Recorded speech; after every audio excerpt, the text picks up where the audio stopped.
everybody, welcome to Stonx Music. My name's Ollie and today we're going to be having a look at the gate effect in this Ableton Deep Dive episode. Let's go!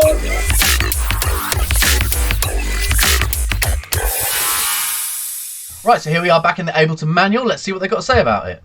The gate effect passes only signals whose levels exceed a user-specified threshold. A gate can eliminate low-level noise that occurs between sounds, for example, hiss or hum, or shape a sound by turning up the threshold so it cuts off the reverb or delay tails, or truncates an instrument's natural decay. As of Live 9, Gate's internal behaviour has been subtly improved. Although it works more correctly than it did in previous live versions, live sets that use Gate and which were made prior to Live 9 may sound slightly different. To ensure that older sets sound exactly the same, the Gate Legacy Mode option will be enabled by default when loading an old set that uses Gate. You can disable this via a right-click PC, control-click Mac context menu entry in Gate's title bar. Gate's display area shows the level of the input signal in light grey and the level of the output signal in a darker grey with a white outline. This allows you to set the amount of gating that is occurring at any moment and helps you set the appropriate parameters. The threshold knob sets the gate sensitivity. The threshold value is represented in the display as a horizontal blue line which can also be dragged. Return, also known as hysteresis, sets the difference between the level that opens the gate and the level that closes it. Higher hysteresis values reduce chatter caused by the gate rapidly opening and closing when the input signal is near the threshold level. The return value is represented in the display as an additional horizontal orange line. With the flip button enabled, the gate works in reverse. The signal will only pass if its level is below the threshold. A gate can only react to an input signal once it occurs. Since it also needs to apply an attack-release envelope, the gating is always a bit too late. A digital gate can solve this problem by simply delaying the input signal a little bit. Gate offers 3 different look-ahead times: 0 milliseconds, 1 millisecond and 10 milliseconds. The result may sound pretty different depending on these settings. The attack time determines how long it takes for the gate to switch from closed to open when a signal goes from below to above the threshold. Very short attack times can produce sharp clicking sounds, while long times soften the sound's attack. When the signal goes from above to below the threshold, the hold time kicks in. After the hold time expires, the gate closes over a period of time set by the release parameter. The floor knob sets the amount of attenuation that will be applied when the gate is closed. If set to -infinite, a closed gate will mute the input signal. A setting of 0 dB means that even if the gate is closed, there is no effect on the signal. Settings in between these two extremes attenuate the input to a greater or lesser degree when the gate is closed. Normally, the signal being gated and the input source that triggers the gate are the same signal, but using sidechain, it's possible to gate a signal based off the level of another signal. To access the sidechain parameters, unfold the gate window by toggling the down arrow button in the title bar. Enabling this section with the sidechain button allows you to select another track from the choosers below. This causes the selected track's signal to act as the gate's trigger, instead of the signal that is actually being gated. The gain knob adjusts the value of the external sidechain's input, while the dry wet knob allows you to use a combination of sidechain and original signal as the gate's trigger. With dry wet at 100%, the gate is triggered entirely by the sidechain source. At 0%, the sidechain is effectively bypassed. Note that increasing the gain does not increase the volume of the source signal in the mix. The sidechain audio is only a trigger for the gate and is never actually heard. Sidechain gating can be used to superimpose rhythmic patterns from one source to another. For example, a held pad sound can be triggered with the rhythm of a drum loop by inserting a gate on the pad's track and choosing the drum loop's track as the sidechain input. On the right of the external section are the controls for the sidechain EQ.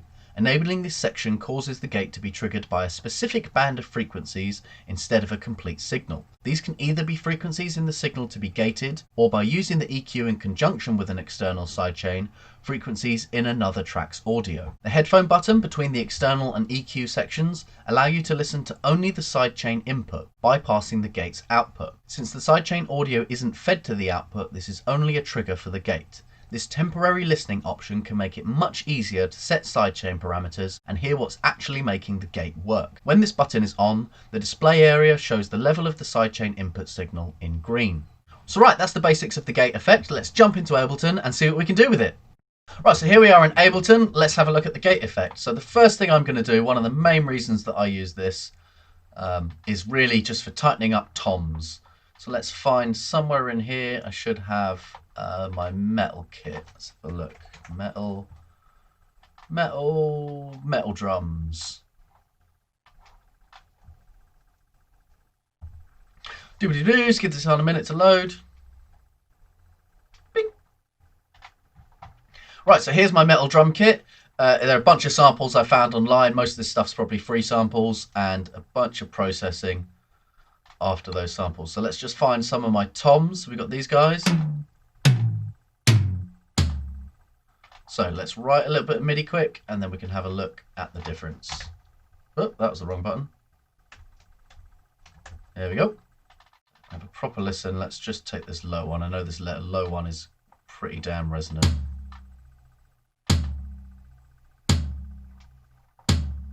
Should be easier to hear it with just the one. Okay, and gate on.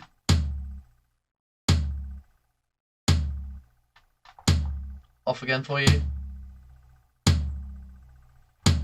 So you can hear that long tail created by that big old floor tom. And here with the gate on, we can physically see what's going on. So see the gate is opening, letting that initial transient through and then closing down there. So if we wanted to adjust that to tighten up or loosen those toms, let me duplicate this so that we don't lose our initial settings. I'll turn this one off and then we will use this one to mess around with. So our threshold is going to be the main bit that it's catching. So let's have a little look. Take that threshold up.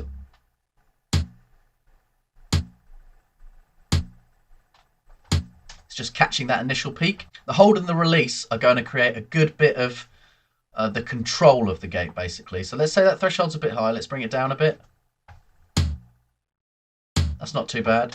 So let's imagine our hold and release are all the way down here. Let's listen to how it sounds. Hear that big pop that comes?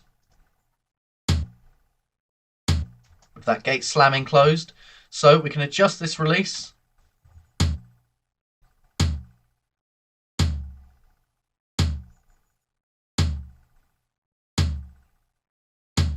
That sounds quite natural. It's good fade off. So let's compare the two.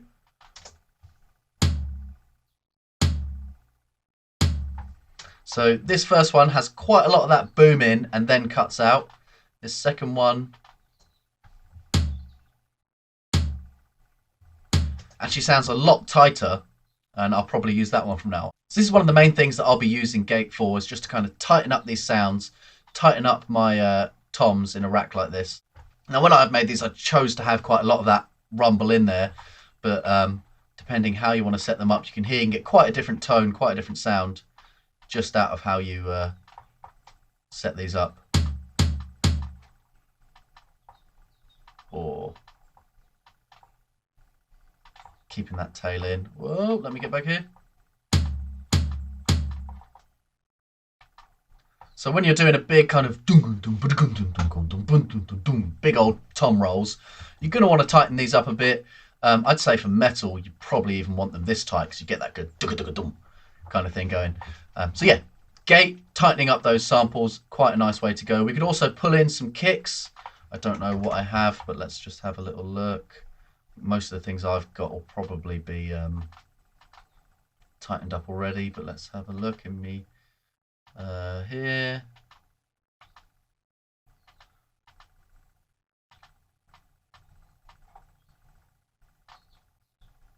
Let's get this kick. It's probably quite tight, but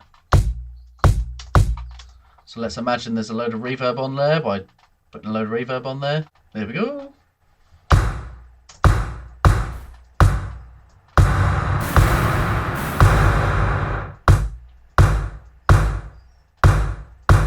Something like that. Let's just freeze track and flatten. So imagine our sample that we've got is doused in reverb like this. It becomes a little bit unusable. Let's chuck our gate on and see if we can tighten it up. So first thing I do is just play the sample. And you can see on here where it's hitting. So we turn our threshold down a bit more. Cool. And then let's adjust our release. Let's turn it all the way down. Turn our hold down too.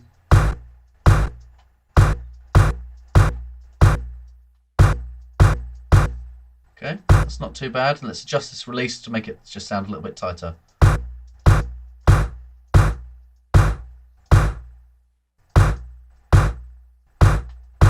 So I have a before and after.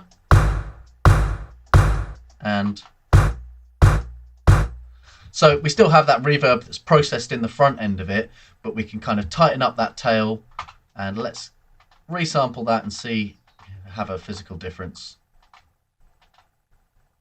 Oh, what have I done?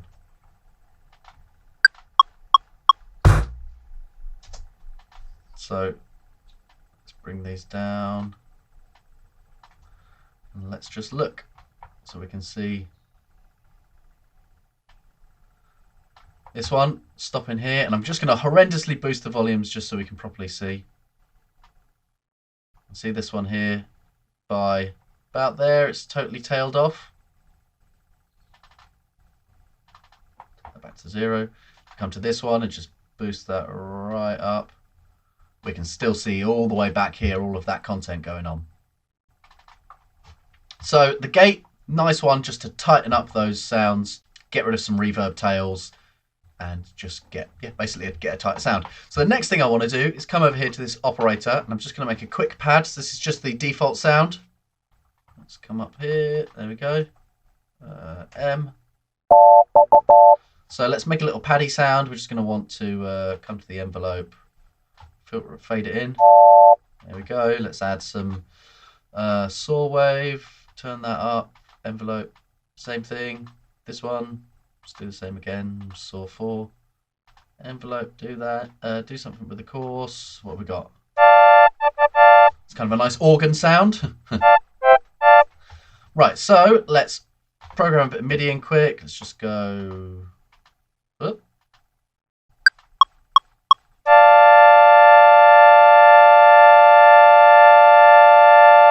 One big chord. Let's just elongate that to the end. Right, so if we get our gate on there, and let's open it up into sidechain mode. So there's a couple of ways we can do this. The first thing we can do, let's grab our kick drum, and I'm just going to duplicate that to a 4/4, just dum dum dum dum dum.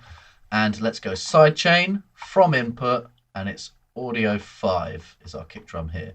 So let's have a quick look and see what's happening.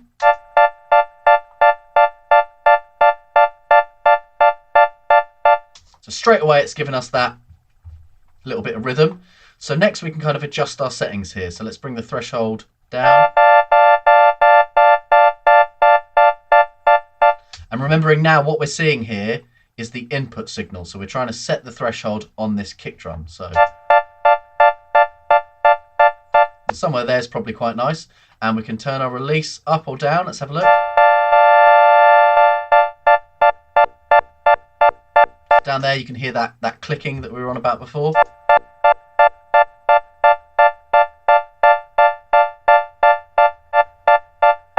Maybe somewhere around there. And now let's have a look at the attack. So this one's going to be quite nice to get some more sound out of that. So we can...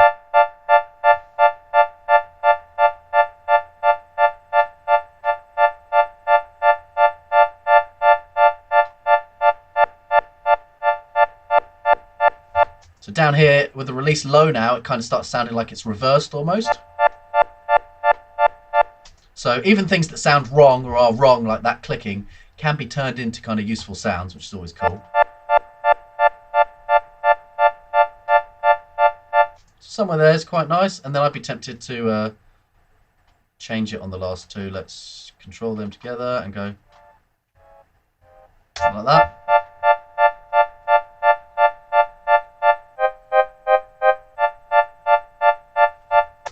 And I might just want that on the last bit of that bar. Whoa, what have I done? Let's take that to there. And this one. Way! Come on, MIDI man. There we go.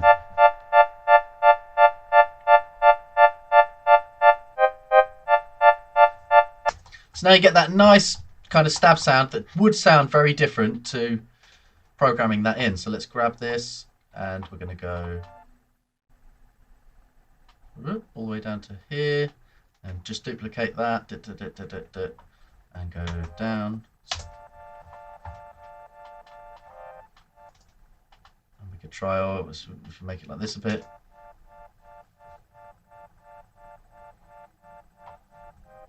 So you can hear that's very different because that's using the slow attack of our ADSR here compared to this one where you've got that long note held and then it's kind of got that attack put in by the drums. So have a listen again.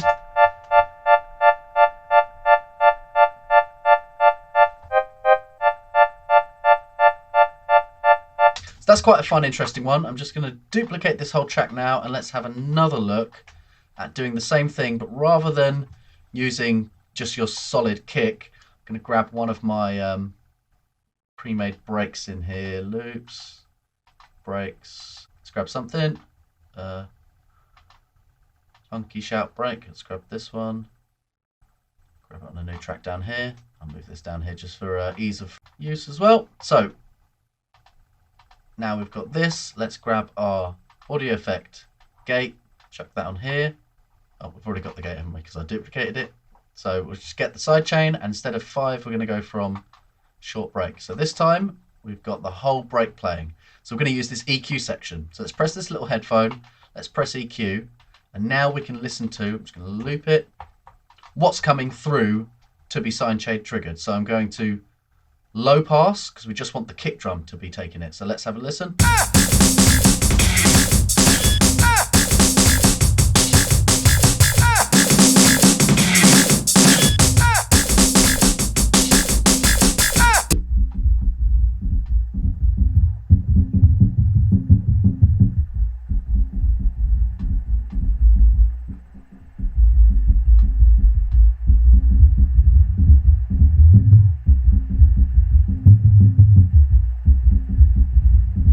Somewhere there probably, and then we can take this threshold up. There's quite a lot of kicks in there, so it might be a bit mad. Let's just have a listen. I'm also going to just solo this again so that we're not hearing the drums, we can hear better what's happening. So let's have a listen.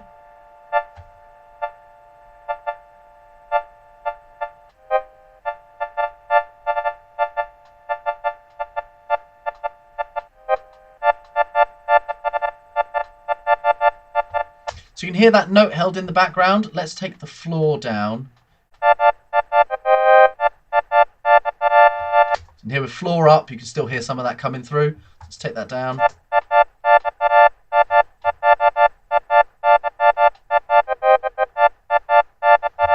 And now we've got a rhythm that's kind of following our kick and snare. So let's turn that all back on. Might turn that down by 3 and go. So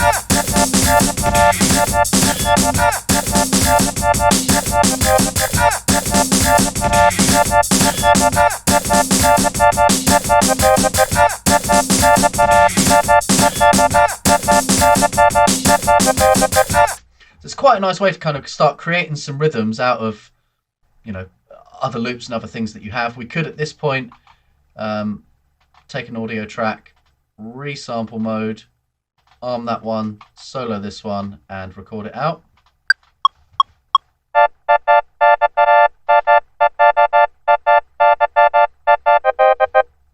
And then you might not even want to use these drums. You could use this as its whole other thing. Let's take our kick from here again and just do a 4/4 thing for simplicity. So now you can have something like this.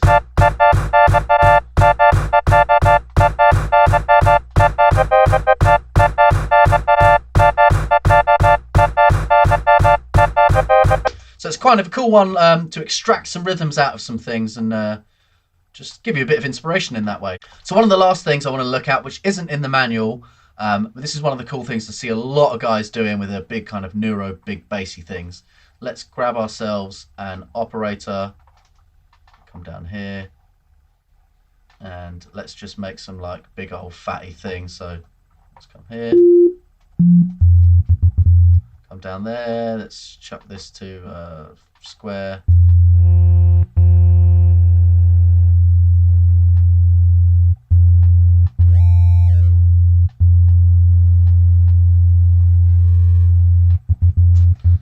Let's just use something like that and just crush it. Let's just crush everything. Let's go auto filter, notch mode, and I'm just going to draw something in. Give me a sec.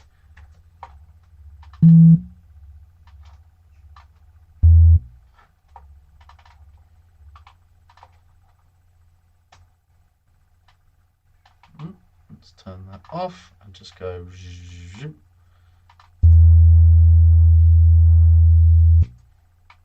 Glue compressor.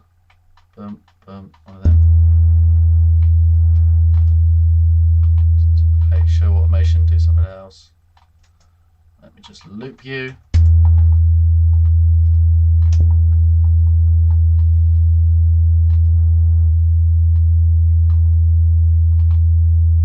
Show automation for you.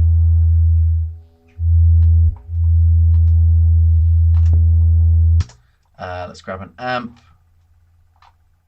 Let's grip that amp and create another train. Wet,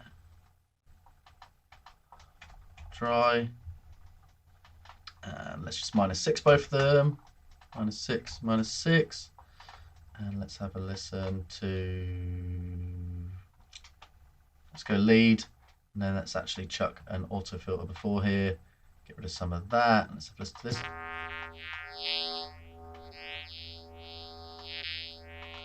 Dual mode.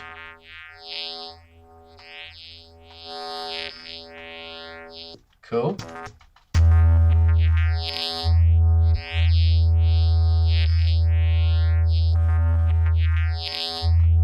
So we've got some kind of bass going on there. Let's grab a massive reverb. And I'm going to group this as well. So let's first of all just give ourselves a big old reverb tail.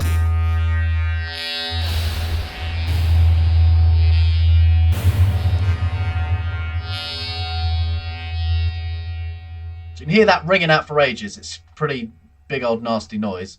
Let's grab a dry chain. So we're going to call this one wet or wetty because that's what I called it. We're going to call this one dry.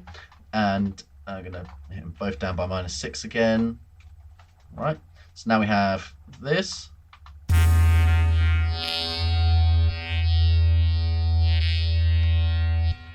Actually, we don't actually need that dry wet. Let's turn that off for the moment. And let's grab our gate in. And we're going to put that before this reverb. And we're going to sidechain from 9 operator, from ourself, pre-effects. So now I'm going to hit a couple of notes. You can see it coming through here. So let's take this down. Turn the floor down.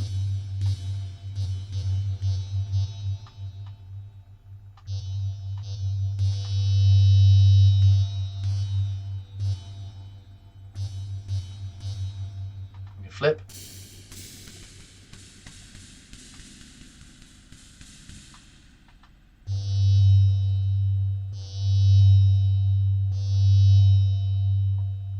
So let's take the gate the other side of this reverb.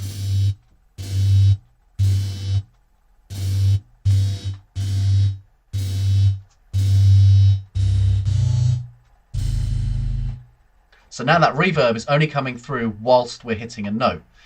Let's turn the dry back on now, and we can do something else here just to kind of change the sound a bit more. Let's try a couple of saturators, +6, -6. Let's just do 2 of them because they're nice. And then at the end, let's put another glue compressor. So we're kind of squashing that reverb back into the sound.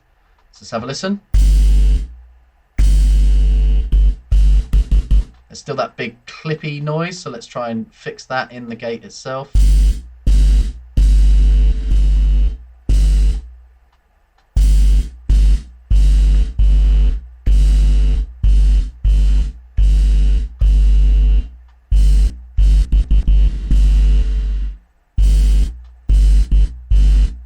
I think it's probably the compressor that's contributing to that. It's not in our original, is it?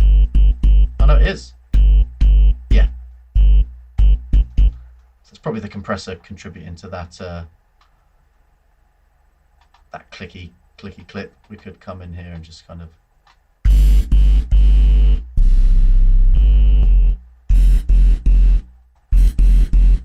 I didn't actually adjust our reverbers either, so we probably don't want the decay time quite as long on that.